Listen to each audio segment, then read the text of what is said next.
नमस्ते भाई। आज हमारे साथ हैं जीएसटी इंस्पेक्टर सचिन गुजर जी।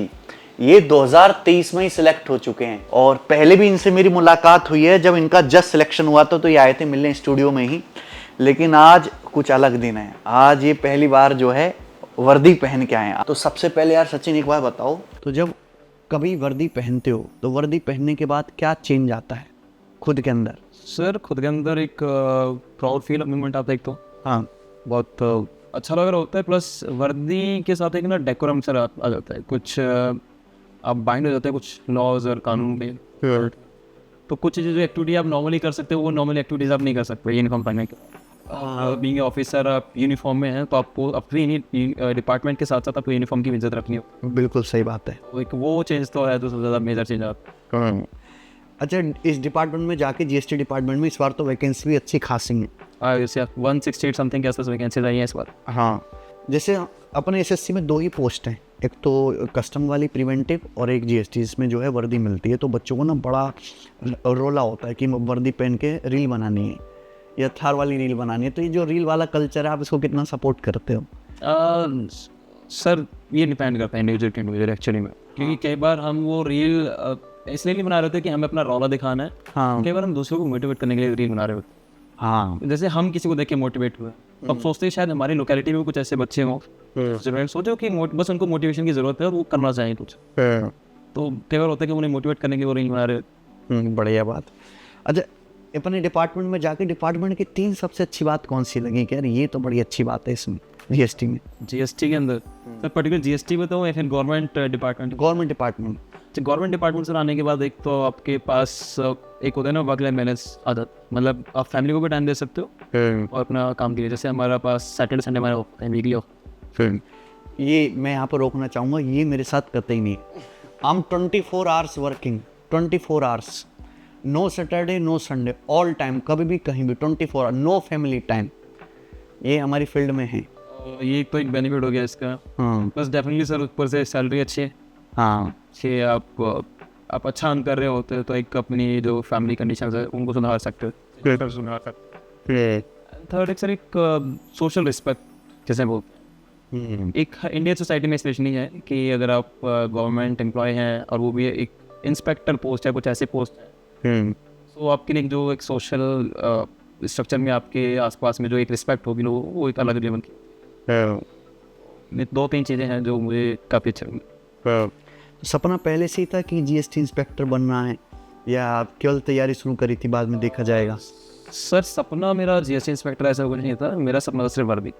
ओके। कि यूनिफॉर्म के लिए फैसिनेशन था बचपन से। पहली बार में ही आपको फर्स्ट अटेम्प्ट में ही अपने मन की पोस्ट दिल्ली में मिल गई? तो ऐसा कौन सा तीर लगाया, मतलब किस स्ट्रेटजी से पढ़ाई करी कि फर्स्ट अटेम्प्ट में ही मनचाही चीज आपको मिल गई?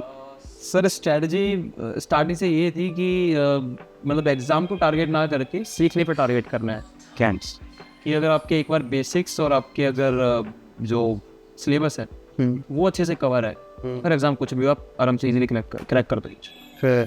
और बाकी ट्राई मैंने ये किया था कि जितने जो डिस्ट्रक्शंस थे लाइफ में जो मतलब आ सकते थे एग्ज़ाम प्रिपरेशन, मैंने उन चीज़ों को पहले से ही दूर कर दिया। एग्ज़ाम जिस दिन स्टार्ट किया था पहले दिन से ही, जिस दिन से प्रिपरेशन शुरू करी, कोई सोशल मीडिया नहीं? वो अकाउंट ही मैंने पूरा डिलीट कर दिया था। मेरा इंस्टाग्राम में एक अकाउंट था, earlier I used to do modelling and acting, कुछ करता था थोड़ा बहुत। हाँ, तो वो पूरी तरह डिलीट किया मैंने। ऐसा भी नहीं था कि ब्लॉक किया कि चलो बाद में कभी यूज़ कर लूँगा इन बिटवीन। मैंने कहा नहीं, ये ऐप हटा दी। और उसके साथ साथ जिम का थोड़ा शौक था, वो भी पहले जैसे जाना बंद कर दिया था। ओके। कि बिल्कुल नहीं, क्योंकि जिम जाते थे आप थोड़ी बॉडी थकती है, आपको फिर प्रॉपर डाइट चाहिए होती, तो दिन का वो 2-3 घंटा ना बहुत आराम से निकल जाता है इन चीज़ों। तो मैं वहाँ चाहता थी नहीं, वहाँ से भी 2-3 घंटे को बचाने आता हूँ। तो बस ये स्ट्रेटेजी थी कि बाकी जो भी डिस्ट्रक्शंस लाइफ में आ सकते थे उनको पहले दूर किया, ताकि कल के लिए इफ और बट वाला क्वेश्चन ना रहे मेरे माइंड में कि यार काश ऐसा कर लेता तो मिल जाती, काश ऐसा कर लेता तो हो जाता। कितना टाइम दिया पूरी प्रिपरेशन को? प्रिपरेशन को सर मैंने मतलब 1 जनवरी 2022 से बेसिकली स्टार्ट की थी अपनी प्रिपरेशन। ओके। और मेरा जो पहला एग्ज़ाम क्लियर हो गया था दैट वाज सीपीओ। मार्च में उसका फिजिको था, मेंस था, और अप्रैल मई में उसका फाइनल रिजल्ट आ गया था। तो बेसिकली मई 2023 में मेरे को मेरा पहली सिलेक्शन मिल चुका। ओके। क्योंकि उसका प्रोसेस थोड़ा लंबा था। बट वहाँ पे मुझे मतलब जो चाहिए था शायद वो नहीं मिला। और ये 9 दिन नहीं छोड़ने वाली बात थी, और सोचा कि ठीक है थोड़ा सा और टाइम दे देते हैं 2-3 महीने। उसके 2-3 महीने बाद ही आपका ये था सीजर था। ओके। हाँ, तो फिर वापस सीजर दिया और फिर वापस ही पूछा पूरी कमी रह गई थी बेसिकली मेरी उसमें सीपीयू के टाइम पे, वो सारी कमियाँ दूर की अपनी सिलेक्शन। तो ये मैथ्स रीजनिंग पहले से आपके स्ट्रांग था, इंग्लिश वगैरह? नहीं, इंग्लिश तो बिल्कुल नहीं बोलूँगा स्ट्रॉन्ग था, मतलब मैथ्स में हाँ इंटरेस्ट था, मैथ्स अच्छा लगता था स्कूल में, पर ऐसा कुछ नहीं था कि किसी एग्जाम ओरिएंटेड मैंने पहले पढ़ा हो या फिर तैयारी की हो, प्रिपरेशन। तो मेरे लिए ये सब चीज़ें बहुत नहीं थी, क्योंकि मेरा 12th मेरी हो गई थी 2013 में। अच्छा। उसके बाद ग्रेजुएशन मैंने फिर थोड़ा सा गैप लिया था for some other reasons. Graduation मेरी कंप्लीट हुई है 2018 में जाके। अच्छा। फिर देन प्राइवेट जॉब में आ गया था। प्राइवेट जॉब भी किया आपने? कितने साल? 4 साल के आसपास किए प्राइवेट जॉब, मतलब अलग अलग सेक्टर्स में किए दिल्ली में? दिल्ली। फिर उसके बाद 2022 में स्टार्ट हुई प्रिपरेशन था, तो मेरे लिए तो एक काफ़ी लंबा गैप था। कैसे अचानक से फिर मूड बना 4 साल के बाद तैयारी करने का? अभी बीच में कोविड आ गया था 2019 में। हाँ। प्राइवेट जॉब वहाँ भी कर रहा था। 2021 में फिर कुछ चीज़ें I at the time of my work, इतना लगा कि नहीं यार कि प्राइवेट जॉब रिजल्ट से पहले तो ठीक है, फिर ऊपर से था कि कुछ ज़्यादा ही लगने लगी फैमिली की तरफ से चीज़ें, एक इनसिक्योरिटी में फील होने लगी थी, सिक्योरिटी चाहिए थी फैमिली को। देन आई डिसाइडेड कि नहीं ठीक है गवर्नमेंट जॉब की तरफ दोबारा मोड़ते हैं। मतलब प्राइवेट जॉब करने के बाद अगर आप 3-4 साल से प्राइवेट जॉब करें उसके बाद प्रिपरेशन करें तो भी पूरे चांसेस हैं कि आप गवर्नमेंट जॉब ले सकते हैं। सर मेरा तो मानना है कि आप चाहे किसी भी सिचुएशन में हो, किसी भी कंडीशन में हो, आपके चांसेस कभी जीरो नहीं है। बिल्कुल सही बात आप अगर ठान लिए आपने तो डेफिनेट फिटवा है। इस डिपार्टमेंट में जाने के बाद पढ़ने का टाइम मिलता है? क्योंकि बहुत सारे बच्चे मैं जैसे अक्सर मिलने आते हैं, सबकी इच्छा है यूपीएससी करने की, पढ़ने का टाइम मिल पाता है? सर अभी तो मैं इसमें ज़्यादा कमेंट नहीं कर पाऊंगा कि कितना टाइम मिल पा रहा है, क्योंकि मुझे तो नहीं लग रहा अभी इतना टाइम मिल पा रहा है फिलहाल। हाँ। बट वो टाइम से निकालना पड़ता है आपको कि आपको कहाँ से टाइम चुरा सकते हैं अपने लिए पढ़ने के लिए। वीकेंड्स पर टाइम ही, क्योंकि वर्कलोड आप पे डिपेंड करता है, जोन टू जोन, फिर डिवीजन टू डिवीजन, वर्कलोड वहाँ डिपेंड करता है। बहुत सारे बच्चों के सवाल हैं क्योंकि हमारे देश में इच्छा है लोगों की जीएसटी इंस्पेक्टर बनने की। एक तो यही पूछ रहा है जीएसटी इंस्पेक्टर का फिजिकल कैसा होता है? फिजिकल बहुत ईजी होता है वैसे तो।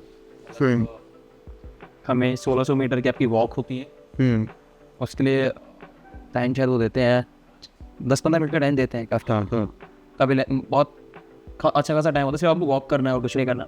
कोई रनिंग की जरूरत नहीं है। साइकिलिंग होती है आपकी 8 किलोमीटर की, 8 किलोमीटर, वो 23-24 मिनट के आसपास का उसमें भी टाइम मिलता है आपको। 25 मिनट। तो बहुत ईजी है, इतना कुछ ऐसा है नहीं कि आप नहीं कर पाओगे बहुत, क्योंकि मैंने तो अब तक ऐसा कोई नहीं देखा कि जिसका फिजिकल रह गया हो। अगर उसने कट ऑफ क्लियर करी है जीएसटी, अगर कट ऑफ क्लियर किया तो फिजिकल आपका क्लियर हो जाएगा। आई विजन, कलर विजन आपका ठीक होना चाहिए, मतलब कलर ब्लाइंडनेस नहीं होनी चाहिए। ओके, वो एक मेजर पॉइंट, ये इसमें और प्रिवेंटिव दोनों में? अरे दोनों, बाकी चल जाएगा। और बाकी इतना मेरे हिसाब से लगा नहीं, बहुत ज़्यादा टफ है खींच आप। ओके, और मेडिकल में वही नॉर्मल? मेडिकल बेसिकली मेडिकल में आता है आपका एक कलर विजन टेस्ट, तो आपका कलर विजन ठीक हो बेसिकली, पॉइंट तो वही है, बाकी सब नॉर्मल चल रहा है। ओके, इतनी अच्छी बॉडी कैसे बनाई यार? ये डेडिकेशन थोड़ा सा रही है कि हाँ शारीरिक से पसंद है, जिमिंग वगैरह करना और फिजिकल वर्कआउट वगैरह में इन्वॉल्व रहना। मुझे भी कुछ पता है, मुझे भी पसंद आए।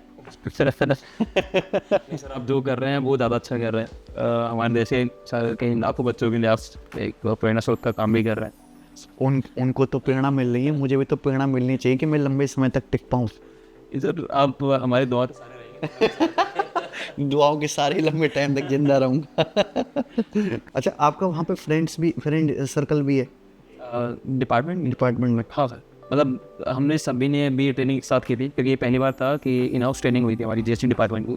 अच्छा, इन हाउस ट्रेनिंग हुई थी? कितने महीने की? ये थी अप्रोक्स 14 वीक की ट्रेनिंग थी। 14 वीक की ट्रेनिंग थी। तो इसमें क्या सिखाते हैं ये लोग? सर ट्रेनिंग के टाइम पे सिर्फ ऐसा नहीं होता कि हमें सिर्फ जीएसटी के बारे में बता रहे हैं, मतलब वो जो क्लासेस चलती थी हमारे जीएसटी के रिगार्डिंग वो अलग है कि 10 बजे से लेके हमारी शाम को 5 बजे तक क्लासेस होती थी। प्रॉपर क्लासरूम में पढ़ाते हैं वो लोग? हाँ, मतलब ऑडिटोरियम था बेसिकली जहाँ पे हम बैठते थे सारे बच्चे। हाँ, तो वहाँ पे सब कुछ पढ़ाते थे रिगार्डिंग जीएसटी, कस्टम्स या बाकी और जो लॉज हैं उनके रिगार्डिंग जो आगे यूज़ होते हैं। उसके साथ साथ हमें हमारी ट्रेनिंग टाइम पे फिजिकल एक्टिविटीज़ काफ़ी करवाई, वो काफ़ी मज़ेदार सर। ट्रेनिंग के जो दिन थे वो अब याद आ रहा है। एक चीज़ और है ना, बच्चे जैसे हम त्रिकोणमिति पढ़ाते हैं या कोई चैप्टर पढ़ाते हैं तो बच्चे पूछते हैं सर इसका फ़ायदा क्या है, ये क्यों कर रहे हैं हम, वही वजह की चीज़, सीधा नौकरी करना शुरू क्यों नहीं कर देते, हमको ऐसे क्यों नहीं हायर कर लेते गवर्नमेंट। तो जो तैयारी करी, जो मैथ्स इंग्लिश रीजनिंग जीएस सीखा और डिपार्टमेंट में जाने के बाद जो काम करो, उसका कोई यूज़ है? सर मैं बोलूँगा एज सच नॉलेज का यूज़ नहीं है कि डायरेक्ट आपका नॉलेज वही टेस्ट कर रहे हैं कि भाई आपने यहाँ पे कॉमा नहीं लगाया या यहाँ पे आपने इस की जगह आर लगा दिया है, वो एज सच डायरेक्ट यूज़ नहीं है। हाँ। पर जब आप वो प्रिपरेशन कर रहे होते हैं, जो आपका मतलब होता है ना कि दिमाग खुलता है चीज़ों को लेके, हाँ जब का मेंटल डेवलपमेंट हो रहा होता है, वो आपका डिसीजन मेकिंग बड़ा काम आ रहा होता है इन चीज़ों में, बिल्कुल कि वहाँ पे आप उस प्रेशर को, उस चीज़ों को तभी ग्रास्प कर पाओगे जब आपका वो माइंडसेट हो ऑलरेडी। ये अच्छी बात है। अच्छा, छुट्टी इजीली मिल जाती है कि सपोज आपको 5 डेज़ की लीव चाहिए कि एप्लीकेशन वगैरह या डिपार्टमेंट की तरफ से? गवर्नमेंट सेक्टर में सर ये है कि आपको सारा जो प्रोसेस होता है ना, एक चैनल उसके थ्रू ही मतलब वो प्रॉपर चैनल है, उसके प्रोसेस के थ्रू ही आपको जाना होता है। ओके। ऐसा नहीं है कि आपका मन कर मैं छुट्टी कर ली, ठीक है, आपको पहले एप्लीकेशन में भी इंटीमेट करना होता है, तो फिर आपके जो सीनियर्स होंगे वहाँ से वो अप्रूव करेंगे, देन आप लीव पे जा सकते हैं। जाने का टाइम 9, फिर आने का 5। आने का मतलब आने का आप ऑफिशियली तो 5 है, पर डिपेंड करता है आपके काम के ऊपर। कई बार काम ऐसा भी होता है कि आप शायद रात को 8 बजे जा रहे हैं। ओके। जैसे हमारे रेलवे का डिपार्टमेंट है, रेलवे वैसे तो रेलवे सबसे ज़्यादा एम्प्लॉयमेंट देती है हमारे देश में, लेकिन फिर भी रेलवे अंडर स्टाफ है। बहुत सारे लोग रेलवे में ज़रूरत हैं काम करने के लिए, हर इसमें, चाहे एनटीपीसी हो, ग्रुप डी हो, एएलपी हो। तो जैसे डिपार्टमेंट है जीएसटी, इसमें लोग भरपूर हैं। सर क्योंकि ये भी नया डिपार्टमेंट बना एक तरह से जीएसटी का है। हाँ, मतलब पहले एक्साइज था, अभी उसको जीएसटी में कन्वर्ट किया गया। हाँ, तो यहाँ पे रिक्वायरमेंट है लोगों की अभी और हाँ, और मेरे हिसाब से ना, क्योंकि जिस तरह का जीएसटी में भी हमारी जो कलेक्शंस है बढ़ रही है, लगातार बढ़ती जा रही है और काफ़ी अच्छी इसके लिए बढ़ रही है। तो उस हिसाब से यहाँ पे नए इंस्पेक्टर्स की या नए डिपार्टमेंट उसकी स्टाफ की ज़रूरत है। और मेरे हिसाब से आगे बढ़ती रहेंगी उस हिसाब से। इस बार तो वैकेंसी अच्छी खासी आई है जीएसटी में। इस बार हमारे टाइम पे सर वैकेंसीज थी 88 दिल्ली के लिए स्पेसिफिकली, और अभी दिल्ली के लिए इस बार 168 वैकेंसीज आ रही। दिल्ली में किसी को जॉब चाहिए, क्योंकि जैसे यूपी के, बिहार के, इधर के लड़के, उनकी फर्स्ट चॉइस ये होती है कि जीएसटी मिल जाए, इनकम टैक्स मिल जाए तो दिल्ली में मिल जाए। कितनी रैंक बन जानी चाहिए जनरल कैटेगरी में अगर आपको जीएसटी लेना है दिल्ली में, अगर वैकेंसी 200-300 के आसपास है? जब ठीक है, मैं एक एग्जांपल देता हूँ। जैसे सर इस बार हमारे टाइम जो वैकेंसीज थी 88 वैकेंसीज थी। हाँ, जनरल की वैकेंसीज थी 41। ओके। और मैं लास्ट कैंडिडेट था जो जनरल कैटेगरी से सिलेक्ट हुआ था। ओके। वैसे मतलब ओबीसी कैटेगरी में आता था, मतलब मेरे को ओबीसी कैटेगरी में जाती, पर मैं जनरल कैटेगरी से सिलेक्ट हुआ था, लास्ट कैंडिडेट, और मेरी रैंक थी 323। हाँ, तो अभी क्या है, मतलब जो कैंडिडेट्स हैं ना उनमें क्रेज़ भी बहुत है रिगार्डिंग जीएसटी। बिल्कुल। तो अगर आपको दिल्ली चाहिए और 200 वैकेंसीज़ के आसपास आप बात कर रहे हैं, तो मेरे हिसाब से आपकी रैंक कोशिश करें कि 550-600 के आसपास में उससे अंदर रहे। अंडर 500 आपकी रैंक रहे अगर आप जनरल कैटेगरी में टारगेट करें जीएसटी इंस्पेक्टर। अच्छा, जैसे 2022 में पैटर्न चेंज हुआ, अब तो जीएस भी पढ़ना है, मेंस में मैथ्स भी है, रीजनिंग भी है, इंग्लिश भी है, और प्री क्वालिफाइंग है। तो प्री के मार्क्स तो अब ऐड नहीं होने, लेकिन जैसे मैथ्स और रीजनिंग तो सभी बच्चे पढ़ते हैं, लेकिन जब तक जीएस वाले सेक्शन में अच्छे मार्क्स नहीं आएंगे, अच्छी पोस्ट नहीं बनेगी, अच्छी रैंक नहीं मिलेगी। जीएस की तैयारी कैसे करी? सर जीएस की तैयारी मतलब बेसिकली ये था कि जब मैंने तैयारी स्टार्ट की थी तो मुझे पता था मेजर जो एरिया है, बहुत बड़ा एरिया है जहाँ स्कोर आप ज़्यादा इजीली कर सकते हो, मैथ्स और रीजनिंग है। मैथ्स, रीजनिंग और इंग्लिश का सेक्शन, मतलब क्योंकि जीएस में आप देखिए पर्टिकुलरली उतने ज़्यादा अच्छे से स्कोर नहीं हो पाता। बिल्कुल। तो मैंने पहले टारगेट इनको किया था कि मैं इनका पहले 50% के आसपास, 60% के आसपास सिलेबस कंप्लीट करता हूँ, उसके बाद मैं जीएस स्टार्ट करूँगा। मतलब तब तक आपने जीएस नहीं पढ़ी थी? क्लासेस ले रहा था पर रिवीजन मेरा बाकी और उनका चल रहा था, मतलब साथ के साथ मैथ्स का, रीजनिंग का, इंग्लिश का, पर जीएस का रिवीजन मैंने देने स्टार्ट नहीं किया था। क्योंकि जीएस में क्या होता है सर, मोस्टली ना स्टैटिक पार्ट आता है और कुछ चीज़ें ऐसी होती है जो आपको बस याद करनी है एक तरह से। कई सारे इवेंट्स होते हैं इस तरह के जो आपको बस याद करने हैं, आप स्टोरी लाइन से याद मतलब सुन के काम नहीं चला सकते, उनको बस याद करने हो आप। और फिर अगर वो अभी याद करूँ उन्हें तो फिर जो मैं फोकस देना चाह रहा हूँ मैथ्स और इंग्लिश को समझने में, तो वहाँ पे शायद उतना दिमाग ना लगा पाए, उतना तरीके से फोकस ना कर पाऊँ, तो इसलिए मैंने जीएस को थोड़ा बाद में रखा था। और जब मेरा 70% या 60% के आसपास इंग्लिश, मैथ्स, रीजनिंग का कंप्लीट हो गया था, रिवीजन एंड एवरीथिंग, तब मैंने वहाँ से उसको जीएस को स्टार्ट किया था।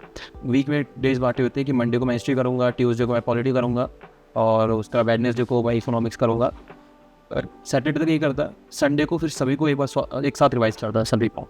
ये अच्छा तरीका है। हाँ, फिर अगेन मंडे से वही मेरा पैटर्न चालू हो जाता है कि दोबारा रिवाइज करना है, तो वो माइंड में फ्रेश बने रहती है।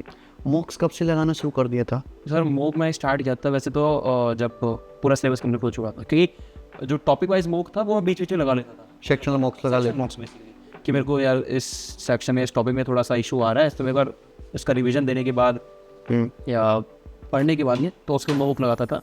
बट फुली मॉक मैंने स्टार्ट किया था जब मेरा प्री से 2.5 या 3 महीने पहले से ही बेसिकली। उससे पहले मेरा सिर्फ रिवीजन चलता था, कि रिवीजन में मेरे को ज़्यादा फोकस था कि ठीक है रिवीजन करूँ ठीक से, कि जितना कर रखा है रिवीजन, मतलब मैंने अपना सिलेबस कवर कर रखा है, वो मेरा उस लेवल पे जाके मतलब प्रैक्टिस हो जाए, इस तरह लेवल पे जाके रिवीजन हो जाए कि इसके कहीं से कोई क्वेश्चन है तो छूटे ना मेरे से।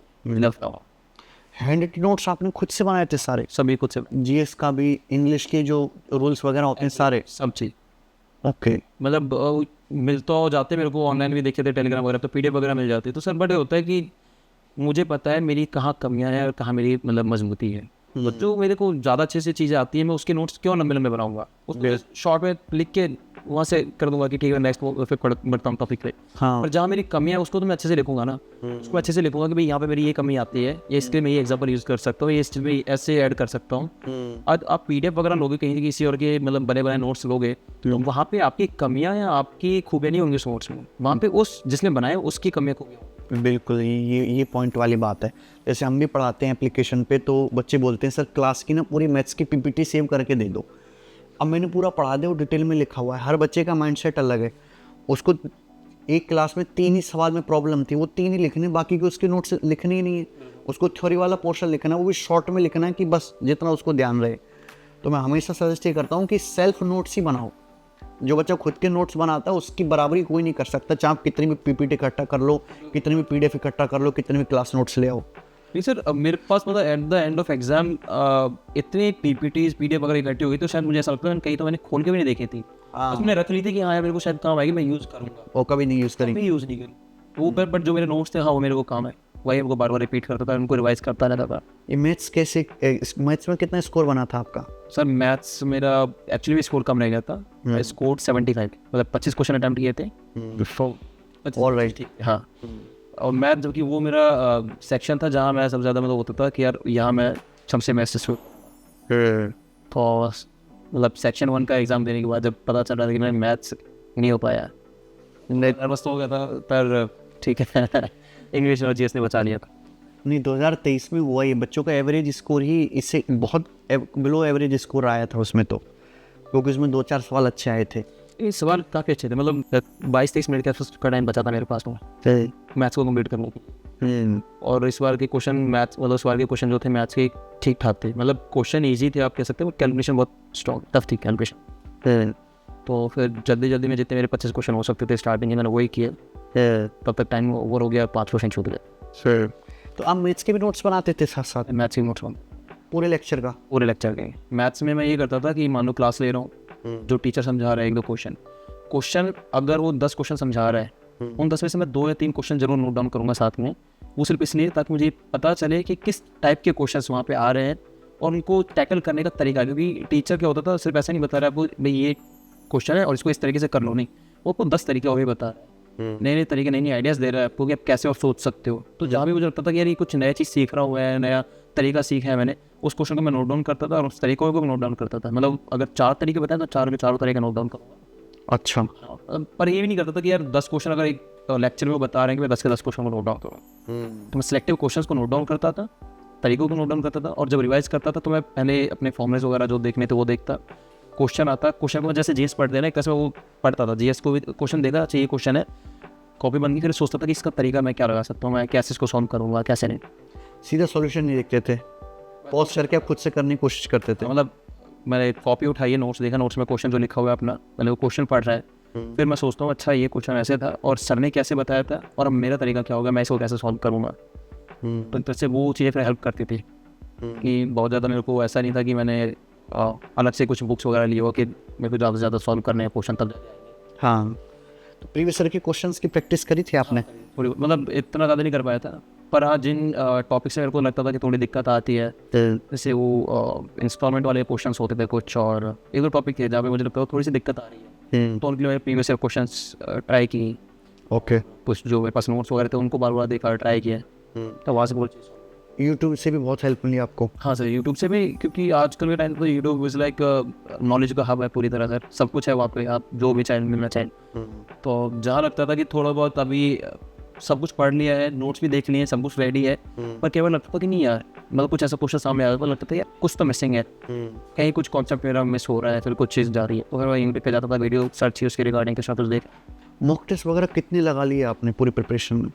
सर पूरी प्रिपरेशन में अगर मैं सीजल की बात करूँ तो प्री में मैंने लगाए थे 20-22 के आसपास मॉक टेस्ट, और मेंस में भी लगभग 20 के आसपास मॉक टेस्ट लगाए थे मैंने। मॉक टेस्ट आपने कम लगाया? बहुत कम लगाया है सर। अच्छा, यही रीज़न था कि जहाँ मैं फंस गया था मैथ्स को लेकर, क्योंकि रीजनिंग ईजी आ गई, मैथ टफ आ गई, इसलिए मैं प्रिपेयर नहीं था एक्चुअली में, तो शायद इसको थोड़ा और बेहतर हो सकता था, पर ठीक है जो था। मैं मतलब सलाह ये दूंगा बच्चों को कि आप मॉक टेस्ट ज़्यादा से ज़्यादा लगाएं। मैं बिलीव करता था सर मॉक टेस्ट लगाऊंगा, शायद वीक में मेरा एक मॉक टेस्ट लगे, पर मैं उसका एनालिसिस करूंगा ज़्यादा से ज़्यादा। तो मेरा एनालिसिस ही मॉक टेस्ट का चलता था 4 घंटे 5 घंटे, मैं उसको प्रॉपर स्टडी कर रहा हूँ। क्योंकि सर कई बार होता है, सपोज कोई बच्चा मॉक टेस्ट दे रहा है और उसके मैथ्स में स्कोर कम आया, हाँ, तो अब क्या पहला इंप्रेशन जाएगा कि मेरी मैथ वीक है, मेरा मैथ में से स्कोर कम है। लेकिन सर यहाँ पे एक कैच है, जरूरी नहीं है आपकी मैथ वीक इसलिए आपका स्कोर वहाँ पे कम रहा है, आपका दूसरा सब्जेक्ट जो आपने पहले किया है उससे वो वीक होगा, क्योंकि आपने वहाँ पे टाइम एक्स्ट्रा दे दिया है और मैथ को कम इस दिया। वजह से मैथ में आप कम टाइम दिए और प्रेशर माने जैसे में मैथ के क्वेश्चन खराब थे। तो ये फिर थोड़ा सोचना पड़ता है उसके बारे में कि एक्चुअली में रीज़न क्या है वहाँ। ये मॉक्स देते देते ही पता लगता है, इमोक्स दे के पता चलता है, क्योंकि जब उसका आप एनालिसिस करते हो प्रॉपर, आप एक नोटबुक बना रहे हो, आप देख रहे हो कि किन क्वेश्चंस को आप खराब कर रहे हो बार बार, किन क्वेश्चन से आप टाइम दे रहे हो। अगर आपको 4-5 मॉक टेस्ट देने के बाद जब आप अपनी नोटबुक को उठाओगे देखोगे, या तो आपको पैटर्न दिख जाएगा कि आप सेम टाइप के क्वेश्चंस को खराब कर रहे हैं। अगर पैटर्न नजर नहीं आ रहा है ना, तो इसका मतलब जो गलतियां हैं या फिर जो कमियां हैं वो आपके कॉन्सेप्ट में नहीं है ना, आपके सिलेबस में, वो कमियां हैं आपकी तरीके में कि आप मॉक टेस्ट किस तरह लगा। बिल्कुल बिल्कुल बिल्कुल। अच्छा, आजकल तो जैसे प्री की कट ऑफ बहुत हाई पहुंच गई है। अभी इसी साल का रिजल्ट आया 2024 का, तो उसमें 157 कट ऑफ थी, और इस बार तो वैकेंसी जैसे 18,000 वैकेंसी, उसमें अच्छी पोस्ट की वैकेंसी भी काफ़ी ज़्यादा है, जिसमें भी कट ऑफ काफ़ी हाई रहेगी। तो बहुत सारे बच्चों की प्रॉब्लम ये है कि वो प्री की कट ऑफ ही नहीं निकाल पा रहे, तो प्री की तैयारी कैसे करें कि एटलीस्ट कट ऑफ निकाल के वो मेंस तक पहुँच पाएँ? और सर देखो, मेंस और मेरे हिसाब से प्री कुछ दोनों अलग अलग ना देखना चाहिए भाई, इनको आपको एक ही तरह और एक ही जगह से देखना चाहिए, क्योंकि मेंस में जाके बस थोड़ा सा सिलेबस चेंज हो जाता है, वो भी कुछ 1-2 टॉपिक ऐड हो जाते हैं मैथ्स के, कुछ कंप्यूटर ऐड हो जाता है, बस बाकी तो सब कुछ सेम ही है। सेम है। अगर ये आप ये सोचें कि सिर्फ मैं प्री को टारगेट करके चलूंगा और उसके हिसाब से पढ़ूंगा तो नहीं हो पाएगा, और आपको सर बच्चों को थोड़ी सी सिलेक्टिव अप्रोच भी अपनानी पड़ेगी। कई बार क्या होता है, एक एग्जाम्पल लूँगा, जो मेंस जिन्होंने दिया है, या फिर प्री का भी एग्जाम्पल लूँ, प्री में जो टॉपर रहता है क्या स्कोर रहता है उसका, लगभग 180 के आसपास रहता है, ये कैन से कि 90% ऑफ द मार्क्स। यानी कि अगर आप अपना सिलेबस 90% भी कवर करते हो और वो 100% मतलब तरीके से कवर करते हो कि उसके कोई भी क्वेश्चन आप गलत ना करो, एक्यूरेसी 100% है, तो इसको ना टॉपर हो। बच्चे यहाँ कमी कर जाते हैं, वो उस सिलेबस को 100% कवर करने के चक्कर में लग जाते हैं, वो इसमें मतलब भागना स्टार्ट कर देते हैं। मेरा स्टैटिक क्वेश्चन बहुत रह रहा है अभी, या मेरा ये वाला सेक्शन रह रहा है, मेरा करंट अफेयर रह रही है। अरे यार, करंट अफेयर स्टैटिक आपका हार्डली कितना पोर्शन कवर करेगा, वहाँ तो वो भी ज़रूरी है, पर वो तब ज़रूरी है जब आप उससे पहले आपका जो सिलेबस है आप उसको 100% कवर कर चुके, आपकी कमांड उस सिलेबस के ऊपर 100% हो, तब आप इन चीज़ों की तरफ भागो कि मेरे को स्टैटिक देखना है, क्योंकि स्टैटिक एक अपने आप में बहुत समुद्र है सर, पूरा वास्ट है, कहाँ से क्या लेके आ जाए, कहाँ से क्या पूछ ले, आपको इतना ना याद कर सकते अपना कुछ टाइम दे सकते, तब वो पोर्शन आप थोड़ा सा स्किप कर सकते हो तब तक के लिए, जब तक आपका वो 95% या 90% सिलेबस जो उसके अलावा है वो ठीक से तैयार ना हो जाए। तो यहाँ पे थोड़ा सा मतलब जो मुझे लगता था मैंने अपने टाइम पे किया था, मैंने यही पोर्शन छोड़ा था। हाँ, मैंने स्टैटिक बिल्कुल नहीं किया था। अब करंट अफेयर में डेली वीडियोस वगैरह देखा था सर, मेरे को थोड़ी मतलब वो था इंटरनेशनल रिलेशंस में ना थोड़ी इंटरेस्ट है। हाँ, अभी भी है। हाँ, तो जो वीडियोस वगैरह आती रहती मैं बस वो देखता था, तो वहाँ पे थोड़ा जो इन्फॉर्मेशन मिलनी होती थी सब मिल जाती थी मेरे को। रिवीजन कितना ज़रूरी है? सारा खेल रिवीजन है सर, सारा खेल रिवीजन पर कि लेवल मैं कहूँगा सर एसएससी सीजीएल का लेवल ऐसा नहीं है कि आपके मतलब कर नहीं पाओगे क्वेश्चन, बिल्कुल कोई कर सकता है। पर मेन बात आ जाती है आप उसको कितने टाइम के अंदर कर पाओगे, और वो टाइम आपको जो घटेगा वो सिर्फ घटता है रिविजन। रिवीजन से, मल्टीपल रिवीजन हर सब्जेक्ट का। तो रिवीजन का अपने स्लॉट बांध रखे थे। हाँ सर, रिवीजन के मेरे स्लॉट थे, जैसे मैंने बताया था कि वीकली मेरा रिवीजन चलता था, इस तरह जीएस का। अब ऐसा नहीं कि पूरे दिन सिर्फ जीएस में हिस्ट्री ही पढ़ रहा हूँ, मैंने दे रखे अपने 3 घंटे 4 घंटे कि मेरा हिस्ट्री का रिवीजन 4 घंटे के अंदर कंप्लीट करना है पूरा। उसके बाद मैंने उसी तरह क्या नाम है, हफ्ते में 3 दिन, मतलब हर हफ्ते में 2 बार बेसिकली मैं करता था इंग्लिश का रिवीजन, अपने थोड़ा रिवीजन पूरा कंप्लीट रिवीजन, मतलब जो ग्रामर रूल्स वगैरह होते थे वो सब, और जो एग्जाम्पल्स वगैरह वो देखना। वो कैब वगैरह का जो मेरा रिवीजन होता था वो वीकली होता था, मतलब डेली वो कैब तैयार कर रहा हूँ और उसका रिवीजन मेरा वीकली होगा।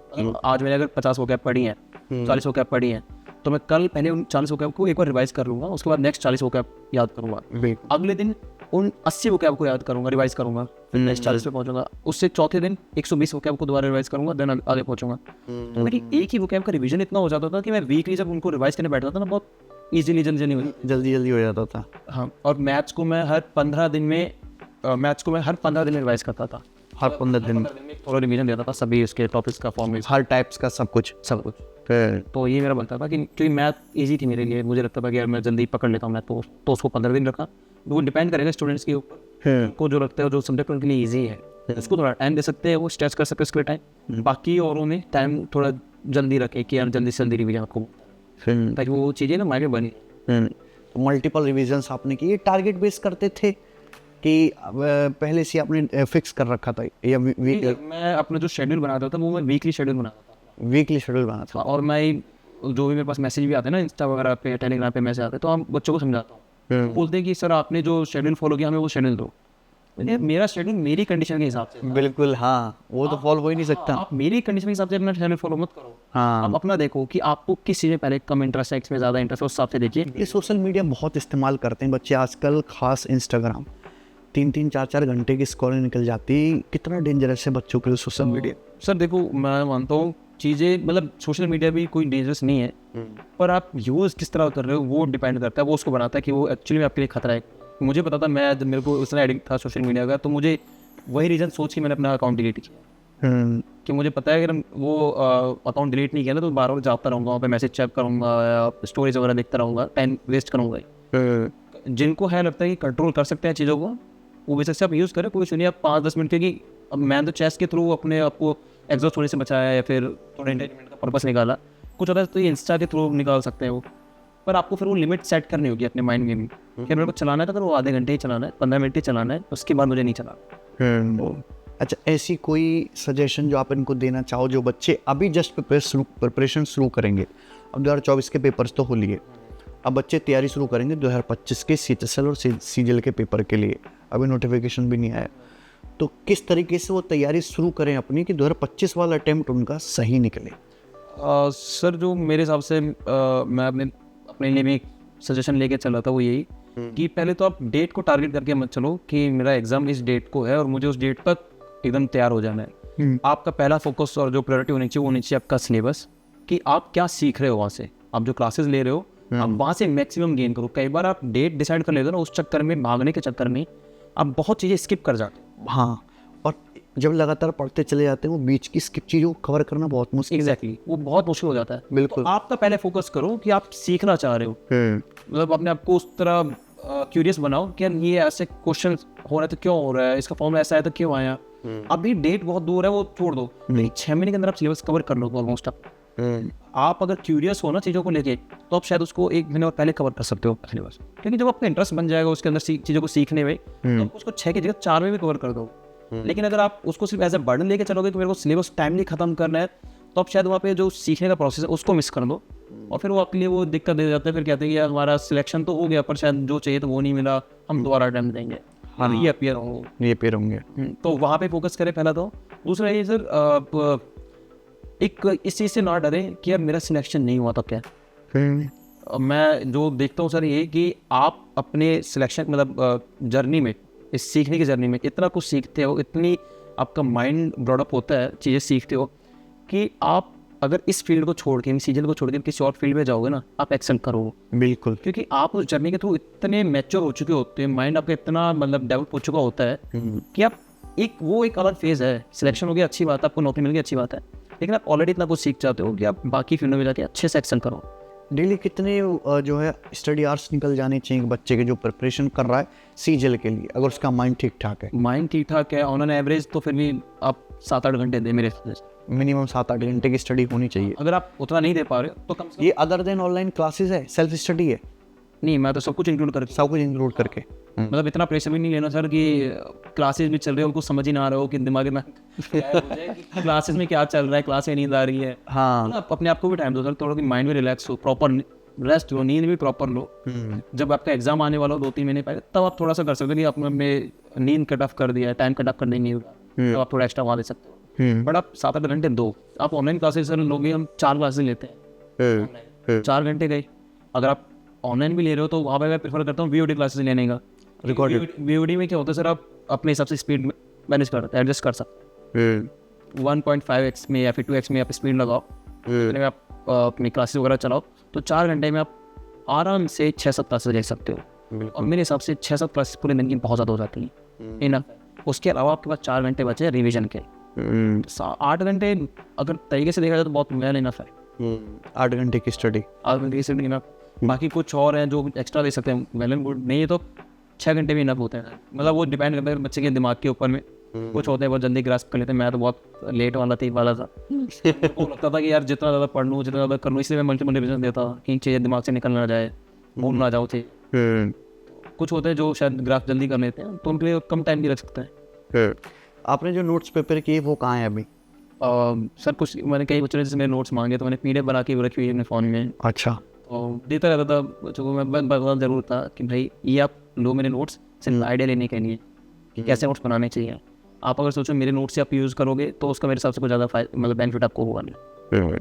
तो आपसे बहुत सारे स्टूडेंट्स इंस्टाग्राम पे, सोशल मीडिया पे पूछते हुए कैसे तैयारी कर? हाँ सर, मतलब सबसे ज़्यादा कॉमन क्वेश्चन कौन सा है उनका परेशानी से भरा?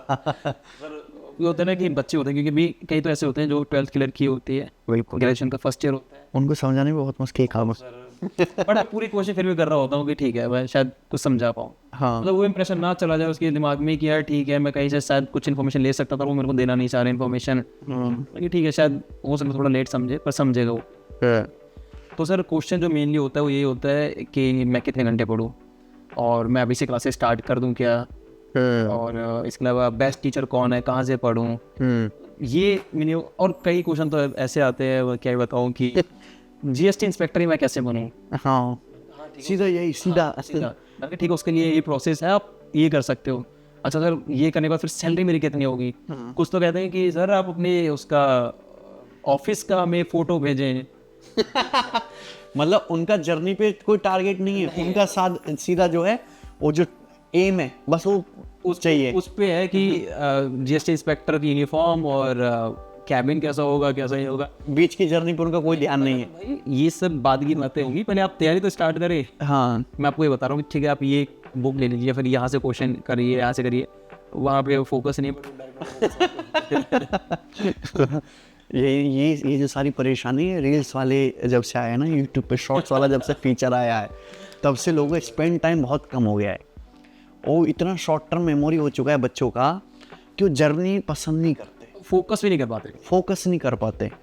जब से मैंने पढ़ाना शुरू किया है ना, 2018 से कैरियर एप्लीकेशन पे मैं पढ़ा रहा हूँ, उस टाइम के जो बच्चे थे और आज के जो बच्चे में बहुत फ़र्क है, बहुत बड़ा होता है। अभी के बच्चे ना, अगर आप उनको बोलो कि जो जिनको मैं देख के आया वो भी मतलब इंस्टाग्राम के थ्रू क्वेश्चन से भेजते हैं इंस्टाग्राम पे, टेलीग्राम पे, तो वो क्या करते हैं, अगर क्वेश्चन कोई है ना, मैं उनको बोलूँगा आप थोड़ा सा इसको कोशिश करो अपने दिमाग में लगाने की, उनको लगाना ही नहीं है, उनको सॉल्यूशन दो मेरे को डायरेक्ट। यस, और मैं कहता हूँ यहाँ पे हमारा मेन टारगेट सॉल्यूशन निकालना नहीं है, टारगेट है आपको सोचने का तरीका बताना कि आप कैसे सोच सकते हो उस क्वेश्चन, सॉल्यूशन तक पहुंचने का तरीका, वही इंपॉर्टेंट है, सॉल्यूशन इंपॉर्टेंट है ही नहीं। और वो सॉल्यूशन के पीछे पड़े होते हैं, नहीं आप दो ना हम कर लेंगे।